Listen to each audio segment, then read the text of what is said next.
সরকারি চাকরি। এ ভাই কোথায় যাচ্ছেছো? আমার কাছে বসো। আমার কাছে বসার মতো টাইমটুকু নেই ভাই, আমি একটা প্রবলেমে পড়েছি, কিছু পয়সার দরকার ভাই। আমার কাছে দেওয়ার মতন কিচ্ছু নেই।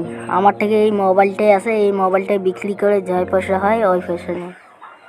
থ্যাংক ইউ ভাইয়া, তোমাকে অনেক ধন্যবাদ।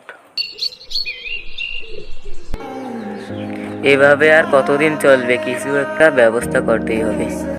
আর কিছুক্ষণ পর ইন্টারভিউ দিতে যেতে হবে, আমার কাছে তো যথেষ্ট পরিমাণ পয়সা নেই। কি হবে? এভাবে জীবন কতদিন চলবে?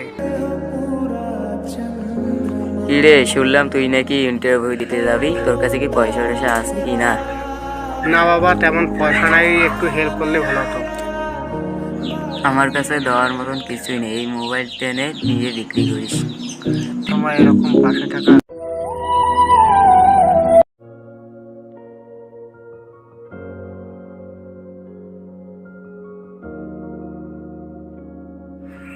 বাবা, ইন্টারভিউ ভালো করে দিবি।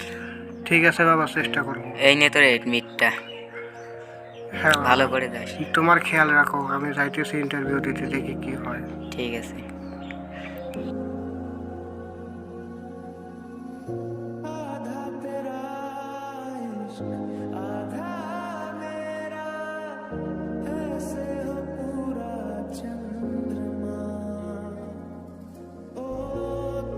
স্যার, আমি কি বুঝতে পারি? বসো। তোমার নাম কি? সাগর আলম। তোমার বাড়ি কোথায়? শীতলকুচি। তোমার কিউলিফিকেশনের প্রশ্ন বলো।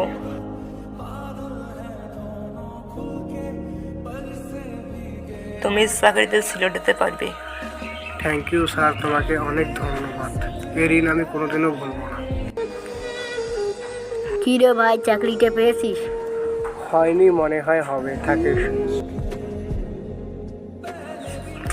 বাবা, ইন্টারভিউ কেমন দিলি? ইন্টারভিউ ভালো দিলাম, কিন্তু 5 লাখ টাকার দরকার। টাকার কথা ভাবলে কি হবে? কত আসবে কত যাবে। এই নে তোর টাকা। টাকা পয়সা তো সব দিয়ে দিলাম, এখন শুধু মেসেজটার ওয়েট, কতক্ষণ যে আসবে। ফেল। বাবা, তুমি আসলে? চাকরি কি হয়েছে তোমার? না বাবা, চাকরির রেজাল্ট ফেল দেখিয়েছে।